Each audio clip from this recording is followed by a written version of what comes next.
Mmh, J'aimerais commencer, la présentation de ma un bref résumé de ce qui est ma recherche à l'université d'Osaka, qui s'intitule «La production de matrices extracellulaires par des fibroblastes bovins comme potentiel substrat pour la création de viande cultivée en laboratoire». Donc aujourd'hui, face à une population qui est grandissante, on estime qu'il va avoir environ 10 000 000 de d'habitants en 2050 et donc avec ça au aussi, il y a aussi la croissance et la demande en protéines animales qui va aussi augmenter et donc face à face à ce défi, c'est vrai que là, on a l'habitude de l'élevage traditionnel, mais bien qu'essentiel, il va engendrer des impacts importants environnementaux, tels que, par exemple, l'émission de gaz à effet de serre. On estime, qu'il y ait, à l'origine d'environ 14,5 de la production totale, ainsi que, un impact fort sur la pollution des sols, notamment avec les produits nitrates ou phosphatés. Et également, est responsable de l'utilisation d'environ 70 des terres agricoles, avec aussi une consommation importante en eau. On estime environ, 15 000 litres d'eau pour, produire 1 kilogramme de bœuf. Et donc à ces impacts environnementaux s'ajoutent aussi des enjeux éthiques, notamment sur la condition de vie animale. Comme vous pouvez le voir sur l'image, du coup, c'est vrai que les animaux entassés dans dans des fermes, c'est pas forcément, quelque chose qu'on a envie de voir. Surtout, je pense que ça touche pas mal les populations jeunes, ce genre d'enjeux. Et donc face, à ces problématiques, on pense que, une alternative prometteuse serait la viande cultivée en laboratoire, car elle permettrait la réduction, des impacts environnementaux, et aussi permettrait un meilleur, respect du bien-être animal en évitant, l'abattage de ces animaux et serait donc une production, plus durable et contrôlée, pour pouvoir répondre aux besoins nutritionnels de demain. Et donc, j'en viens à qu'est-ce que la viande cultivée en laboratoire?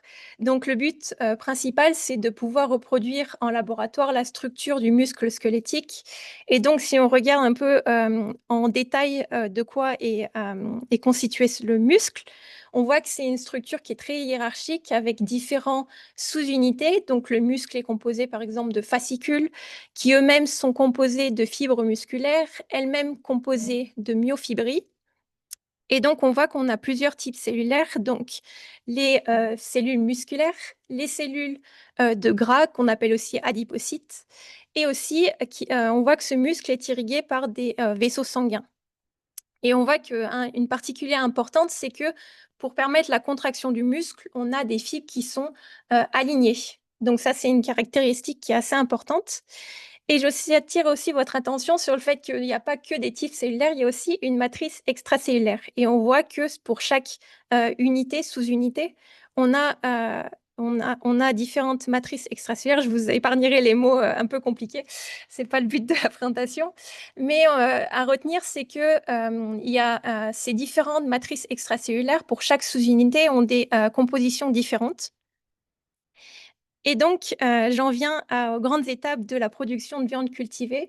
Ça dépend un peu des laboratoires, mais en général, classiquement, ce qu'on fait, c'est qu'on prélève des cellules souches de l'animal, qui peut être un bœuf, du poulet, différents animaux, que l'on fait proliférer en boîte de pétri, classiquement, heu, pour obtenir une production, une concentration élevée de cellules et ces cellules, si on veut avoir une production, à grande échelle, on peut les cultiver en bioréacteur. Donc ce sont des gros tanks, en gros, avec du milieu de culture. On Après un certain temps, on les récupère ces cellules et puis on les ensemence sur un substrat, comestible où on les mixe à une encre. Donc comme vous imprimez, vos feuilles de papier, un peu pareil. Hem, on les mélange à une encre, pour faire des formes particulières. On les cultive et on obtient un produit final qui s'appelle la viande cultivée. Et donc, dans le laboratoire où on travaille avec, Quentin aussi et Fiona, on a développé une méthode, aussi, pour faire de la viande cultivée de type Wagyu, qui est, une viande assez consommée au Japon. Je pense que vous avez à peu près testé. Donc par bioimpression 3D où on va extraire en gros, 2 types cellulaires qui s'appellent les cellules satellites que j'abrège,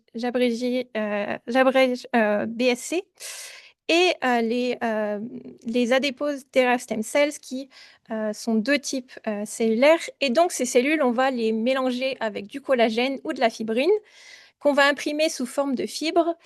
Donc par différenciation, ces cellules satellites vont donner des fibres musculaires et les ADSC vont donner des fibres soit de gras, soit des vaisseaux sanguins. Donc comme j'ai présenté dans mon introduction. Et donc après un assemblage manuel, on obtient on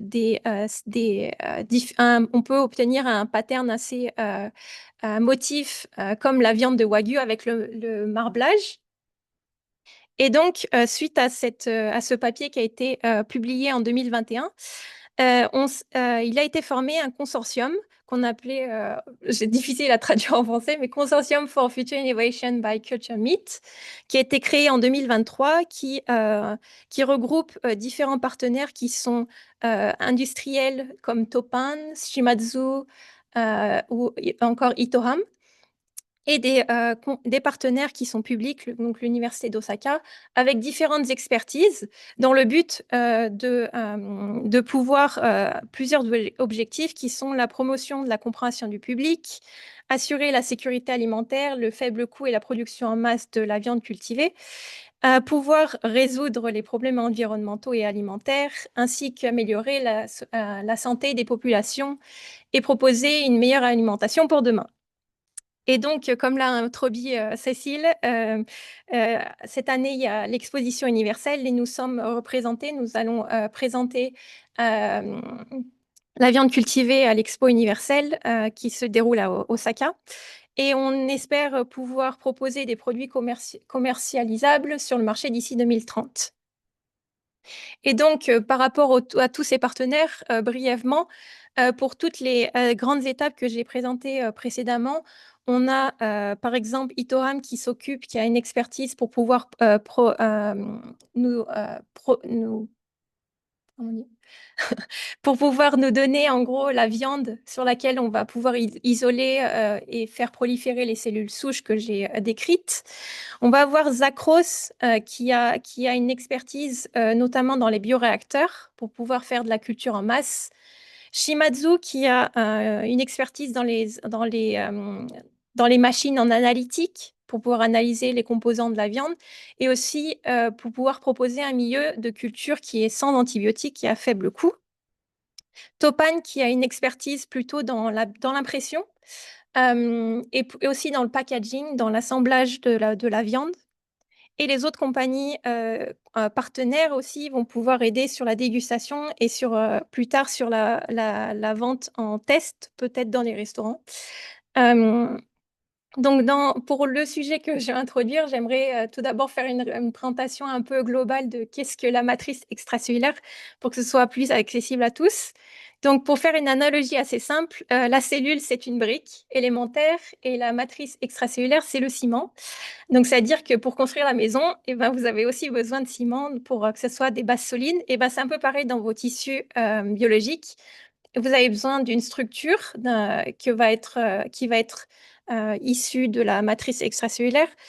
Elle n'a pas qu'un rôle de soutien, mais aussi un rôle de signalisation pour les cellules. Donc, faire un message en gros entre deux cellules, c'est utile pour ça.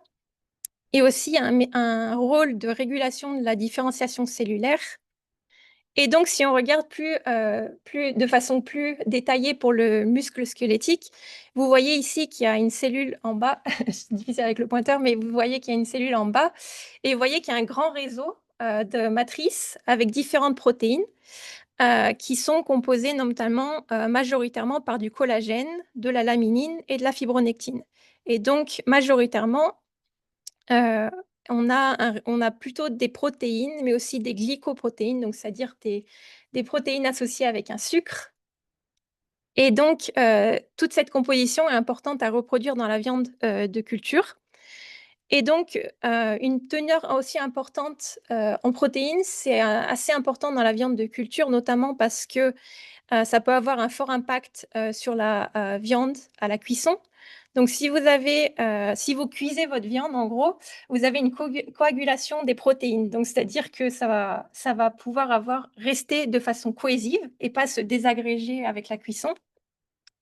Et aussi, la protéine capte l'eau. Donc c'est-à-dire que, si vous, avez quelque chose qui n'a pas une forte teneur en protéines, en gros, vous allez avoir une sorte de caoutchouc, sans vraiment de grande texture. Et aussi les protéines interviennent dans une réaction qui s'appelle la réaction de Maillard. Donc, c'est un nom assez barbare juste pour dire en gros, que ces protéines vont interagir en gros avec des sucres pour faire la coloration caramélisée que vous voyez quand vous grillez une viande. Donc ça intervient là-dedans. Et donc du coup, plus vous avez de protéines, plus vous avez d'acides aminés. Et donc, vous aurez un développement meilleur d'arômes et une meilleure coloration à la cuisson. Donc c'est important de pouvoir, reproduire ces composants, dans la viande de culture pour avoir les propriétés désirées. Donc quels sont les substrats actuels utilisés en viande de culture? Donc on a tout d'abord différentes formes, tout d'abord des substrats lyophilisés, donc des sortes d'éponges.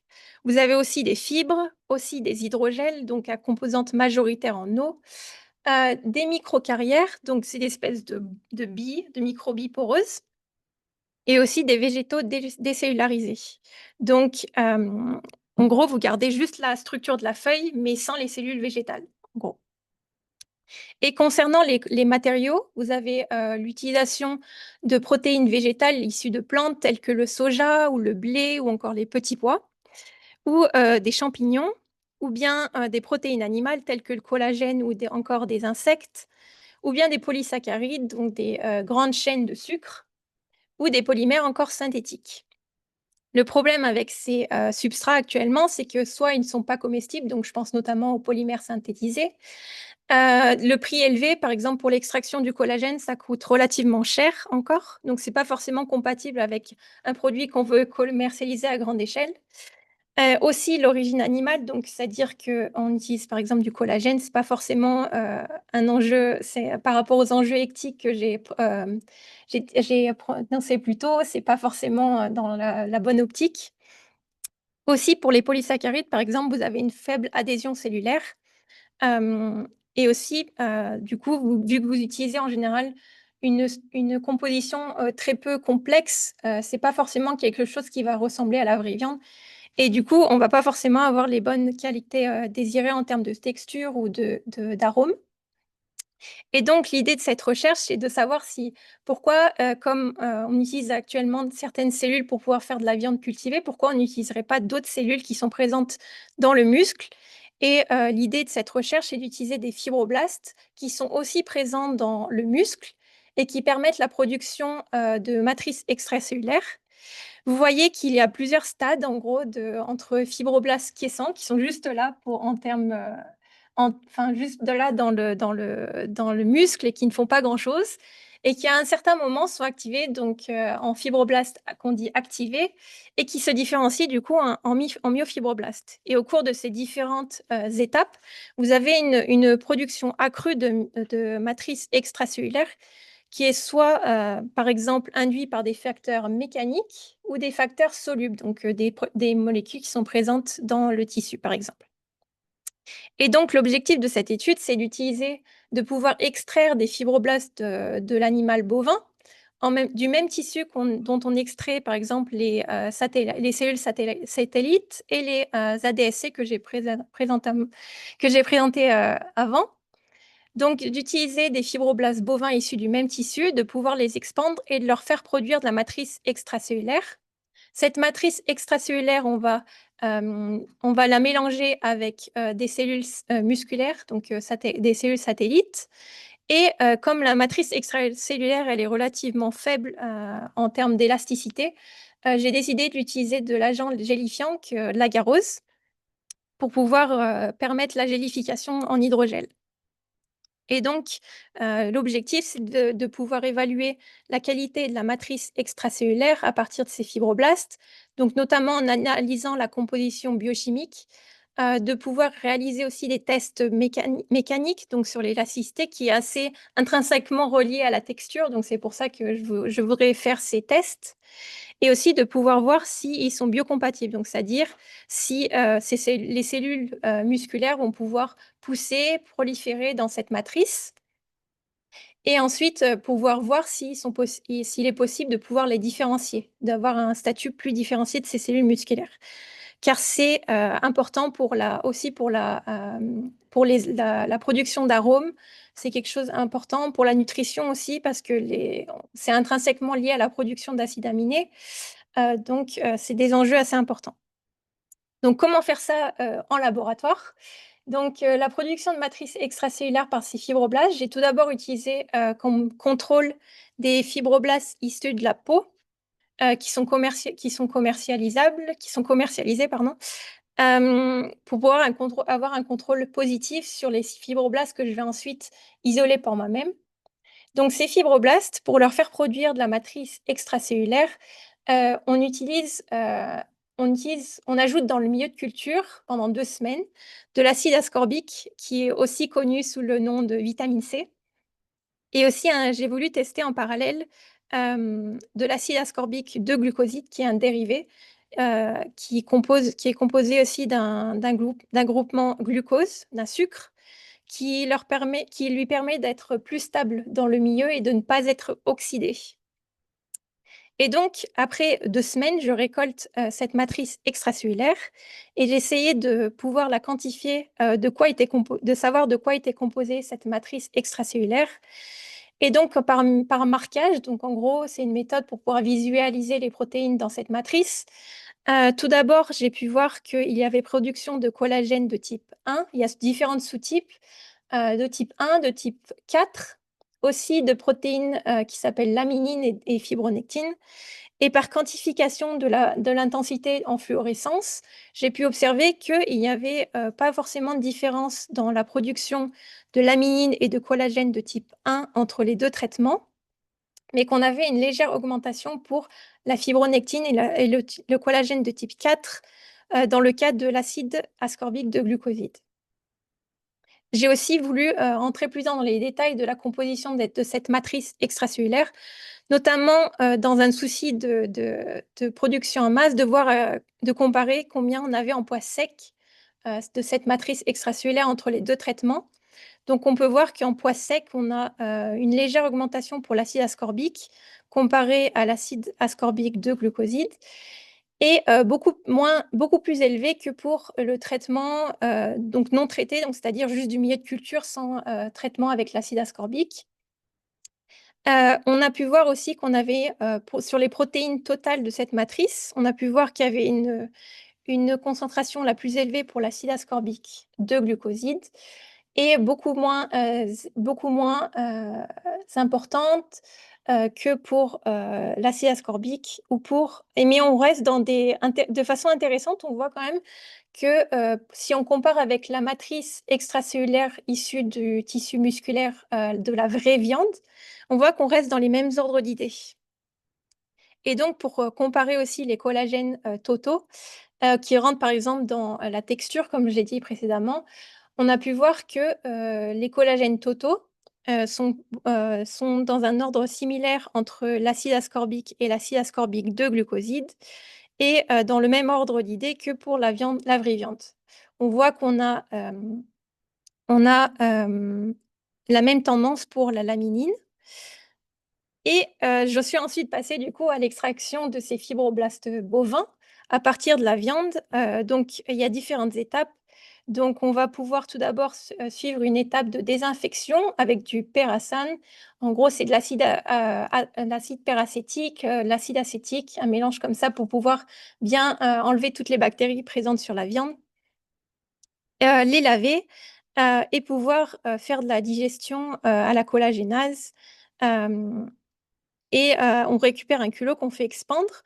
Je vais pas rentrer forcément dans les détails mais bon, j'essaie d'en gros de confirmer, la présence d'être bien sûre, que c'est des fibroblastes que j'ai obtenus et pas d'autres types cellulaires et j'ai pu confirmer qu'il y avait, différents marqueurs, notamment la fibronectine, l'alpha-SMA, la vimentina, la TCF4, PDGFR-alpha, SCA1, qui sont des marqueurs spécifiques des fibroblastes. Donc j'ai pu confirmer que c'était bien des fibroblastes. Pour l'abréviation, fibro, et donc, j'ai ensuite comparé avec les fibroblastes de peau par rapport aux critères que j'ai précédemment, mentionnés. Donc en rendement en masse, on a un rendement de masse supérieur, pour les fibroblastes isolés du tissu musculaire et aussi un rendement plus élevé en protéines totales sur ces fibroblastes isolés à partir de muscles. On observe la même tendance pour les collagènes totaux et aussi mais pas forcément beaucoup de différence pour la laminine. Et donc, voilà la conclusion de ma présentation. On a pu, produire de la matrice extracellulaire par les fibroblastes bovins par addition d'acide ascorbique ou d'acide ascorbique de glucoside, qu'on a une composition qui ressemble à la vraie viande, qu'on a pu aussi isoler des fibroblastes bovins à partir de muscles squelettiques et qu'on a une différence différente entre des fibroblastes bovins issus du muscle squelettique et issus de la peau. Et donc, ce sera important de comparer la composition de ces deux matrices extracellulaires et de voir comment elles vont pouvoir promouvoir la croissance et la différenciation des cellules musculaires. Donc, merci pour votre attention et si vous avez des questions.